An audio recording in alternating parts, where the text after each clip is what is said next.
Our next guest, our final guest, is Oluchi Ikechi-D'Amico. She is a partner at EY, Head of Strategy and Transactions Capital Markets APAC. She has led over 40 complex merger, acquisition, divestment, and strategic change programs. And she's also recognized as one of Management Today's 35 Women Under 35 UK 2019. Oluchi is a multiple award-winning next-generation leader who is dedicated to making an impact through inclusion and innovation. Having made partner in just over 10 years since graduation, which I've heard from my consulting friends, so that's honestly quite a feat. She's also the founder of two platforms, Fully Bossed and Bouncyn, which help individuals advance their careers through soft skills development and connect entrepreneurs respectively. So I actually met Ollie a year ago, and when I saw her share at the conference that I was hosting at, I was just enamored by her brilliance as well as her story. I'm sure she'll share a little bit more of her upbringing and what got her to where she is today. And I'm so excited to have her on this show. Actually, since last year, I told her that I wanted her to be on my podcast. So I'm like, yay, this is finally happening. So please give a round of applause to Oluchi. Yay! Oh my gosh, I'm so happy. So good to see you again. I was pregnant when I saw you last. Oh, really? Oh, yeah. I didn't know. Yeah. She's there. Hi. Sorry about the kids. She's so excited that mommy is I know. Okay, so our special guest. So Oluchi, I can call you Ollie, right? I remember you mentioned. Ollie, so we can call Oluchi Ollie. Yeah. Ollie, could you give us a little introduction of yourself? Well, to be honest, I mean, you did a really good job. Yay. So thank you for that. So in terms of me, I guess from a career perspective, so as you said, I am with Ernst Young. I'm a partner in the UK office. I'm actually on secondment in Singapore. And I've been in the consultancy industry, working for a whole bunch of financial services firms since I graduated. So I started off actually with Accenture, and part of my move coming to Singapore, which the trigger was my husband, I actually ended up changing companies and going to Ernst Young, which was quite monumental when I was also going through a lot of change in terms of coming to a brand new region, coming to a brand new country, being a first-time mother. So a lot happened that year. But as you say, I specialise in mergers and acquisitions, financial services firms, and I also have a real big passion around being impactful, innovation, and inclusion. And I mean, I feel like I'm just literally repeating what you said. No, but also so the companies as well. So that's well, just to comment, passion. like you talk about how you're so passionate about impact. Yes. And the one of the many things that attracted me to really wanting you to have you on the show was your passion for helping career women get noticed in the workplace. Yeah. Right? And that is something that stood out to me. Yeah. So I want to first just ask you a little bit about your background. Sure. Can you share with us where were you from? Where were you born in? How do you end up in the UK? Like kind of like a bit like your journey of growing up and how your childhood was. I ended up in the UK because I was born there. So I was born and raised in London. Okay. So a place called Wimbledon where they play tennis. So that's where I know. You know? Yes. Yeah, exactly. I was a ball girl as well, actually, because I was from the borough. So I grew up in London. I'm one of 5 siblings. I'm the middle of 5. My parents were Nigerian immigrants. So they had come to the UK really understanding and appreciating like hardship and struggle. My dad got to the UK via a scholarship, which I think back then in the 80s was pretty good for a black man to have done that in the UK. And fast forward, they settle, have kids, and we grew up in London, Wimbledon. And I think the other thing that you're probably alluding to is Wimbledon. It's very lovely, and me as a black female growing up, I was definitely probably one of the only people who looked like me in many places that I went to. So yeah, that's a little bit about my journey. But I think by the time I got into the workplace, I think the teachings from my parents, particularly my dad, in terms of the world may not always be fair, so be ready for that. You know, don't wait for others to teach you. Go ahead and be proactive. I think there were lots of those, I guess, characteristics that we had growing up inside a house of colour, you know, from immigrant parents who felt that they had made a lot of sacrifice in order to be in a very good place in the UK. Yeah. So I think by the time I got into the workplace, it was you know, that was also on my mind. So I was wondering, like, growing up, and especially when you went into your first job, were there other people that looked like you? Yes, but not many. Not so many. in terms of like, I was also in a very male-dominated industry where there's a lot of white men in the UK. The financial services industry is very, very insular. So it's a very networked like industry and a very networked sector. So not only was there a gender difference, but there's also a people of colour. There's not a lot of people of colour in financial services, but also doing complex things like mergers and acquisitions, let alone, you know, a black female. So I think when sometimes I would kind of look around the table and be like, oh, I am the only person here who's a female, or the only person here who looks like me. So yeah, that definitely happened a lot. Yeah, as a speaker, the speaking industry is also very like white male dominated. Yeah, even in Singapore. Yeah, like most of the highly paid speakers are all white men. Wow. Seriously, it's so interesting. Wow. Yeah, and there are not many female Asian certified speaking professionals out on stage. And well done. I'm not certified speaking professional, but I mean, CSP is a huge level. We had a guest over here, Sha-En, one of my close friends, who is one of the few Asian women that got the CSP. So I think that with more representation coming up, more women that is saying like, I want to speak, I want to be on stage, I want to have some diversity here, is really good. But this is a genuine question for me, right? Like going into a male-dominated industry, where people don't look like you, not many people look like you doing the thing that you do. Yeah. Are there any challenges that you had? Yeah. Especially when you first started, right? Going out of university, you fresh grad. I mean, I think that when I look back, I'm like, you know, I definitely wasn't the person who was good with words. I was good with words behind the mic, in terms of writing them down, but in terms of standing up and being able to articulate myself and communicate, that I wasn't that good at. And when I look at myself now, I know, it's like one of the shockers, right? Yeah. But, so when I look at myself now, that's clearly something different. But I think in terms of a real challenge, I mean, you face challenges, I realised, throughout your career, particularly when you work in mergers and acquisitions. I've worked on deals that go very far and then they get pulled. Right, but for geopolitical reasons, you know, for financial reasons, for whatever the thing is, before they hit the market, maybe the deal is already in the market and then it has to, you know, be pulled. So it gets frustrating.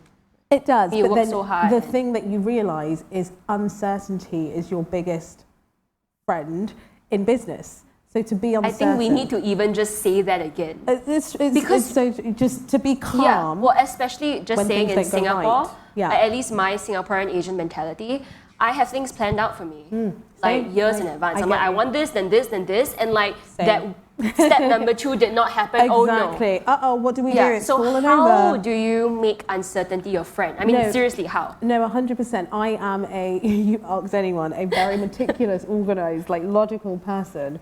But I've also had to accept, and I think it's through working on, anyone who's like in that kind of industry will know there's so much uncertainty. Also as a consultant, working with clients, right? And you think you're going to start a new project or some new work, and then maybe something changes, and you get used to not everything going to plan.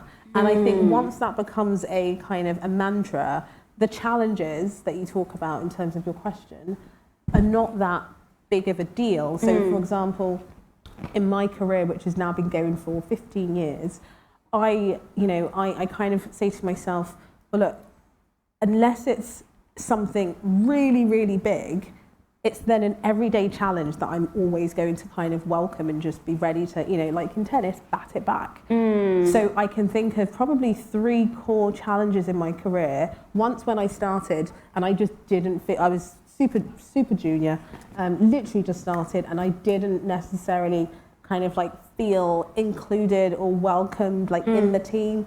But this was very much a stylistic point with the manager that I'm working with, and it was somewhat gratifying, but also just a really weird moment when I surpassed him in my career, Wow. even though he was super much senior than me. Wow. But I think actually his style of leadership didn't allow him to progress further. And I definitely felt that. How so?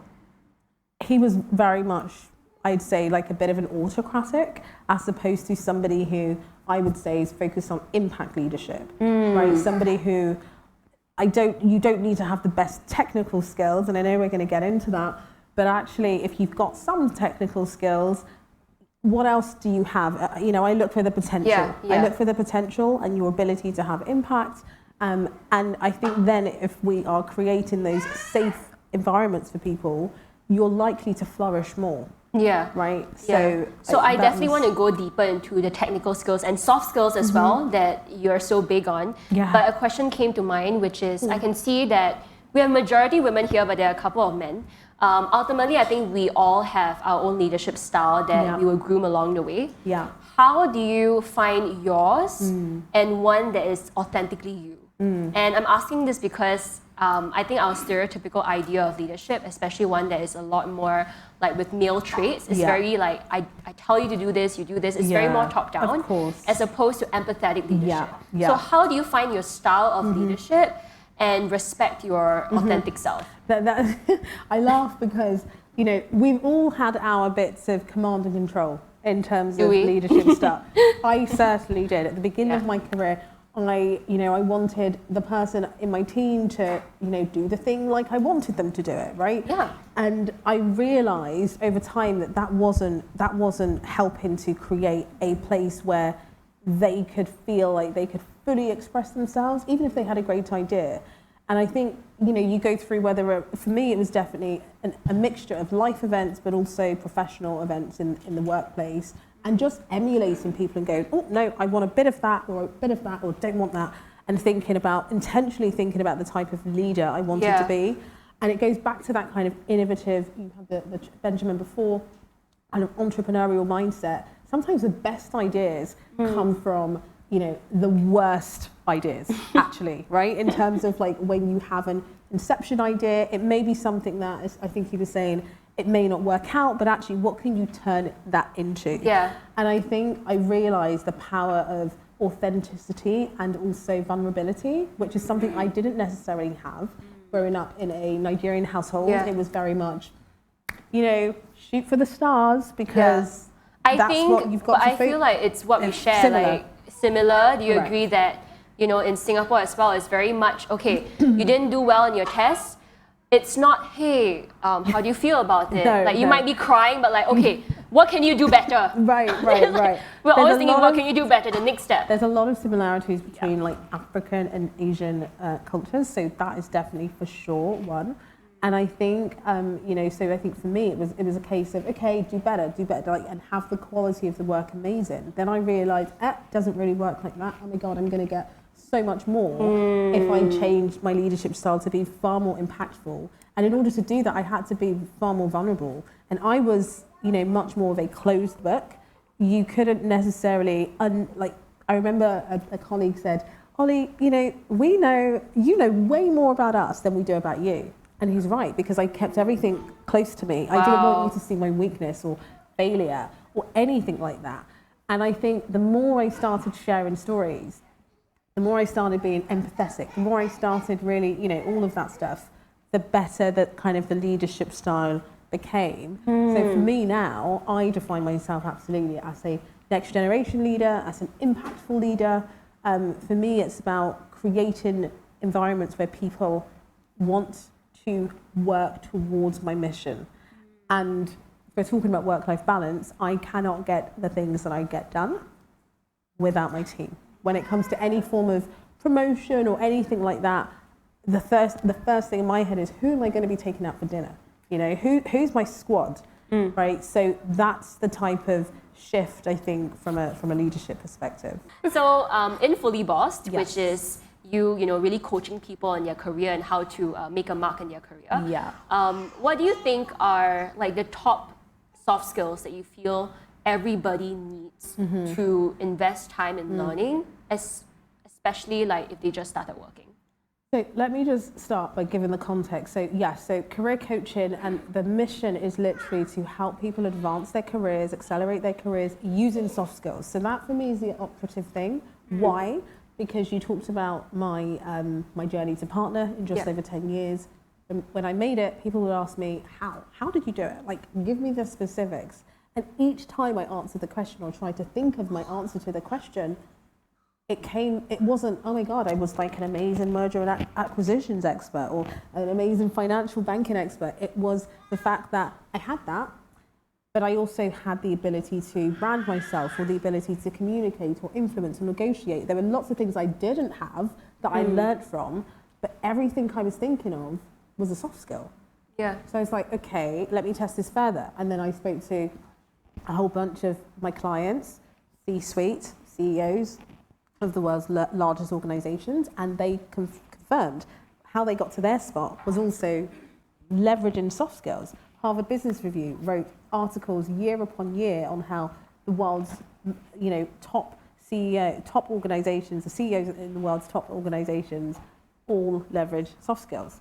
So it's like, that's the thing. So when you say, what are the soft skills? For me, it's an easy answer. Why? Because I created Fully Bossed. And like a good consultant, I started writing down words. And I came up with 60 different words. They were all soft skills. Wow, 60. And more than 65, something like that. And then, like a good consultant, we want to categorize things. We like Excel and PowerPoint and tables and order. So I was like, okay, I can't just like talk about 60 different soft skills. I need to categorize it. So then I started going, okay, where are the similarities? And I came up with 4 buckets. So for me, these are the soft skills that help me. And when I test it every time, I look at someone, I'm like, yep, I can put that soft skill into one of those buckets. What are they? So it's mindset, your ability to strengthen how you think. It's the branding, which was huge, your ability to strengthen how other people see you. Because I remember, you know, feeling like everyone knew what I was doing, but actually they didn't know what I was doing. Like some of them didn't. So your ability to actually strengthen how other people see you is huge. And then the third one was the storytelling, your ability to articulate yourself, not just in a poised way, because you could fumble over your words, but be authentic. Right, and that kind of emotion is coming out. You don't need to be poised. I'm not always poised. So the storytelling is the other one, but also in storytelling, you get your ability to influence, to negotiate. And then the last one is orchestration, which is really the ability to get things done. Like, you know, it's like, go, you know, your ability to delegate, your ability to network, manage teams, like innovate, you know, reflect, DEI is your ability to really kind of get things done. Yeah. So those are the 4.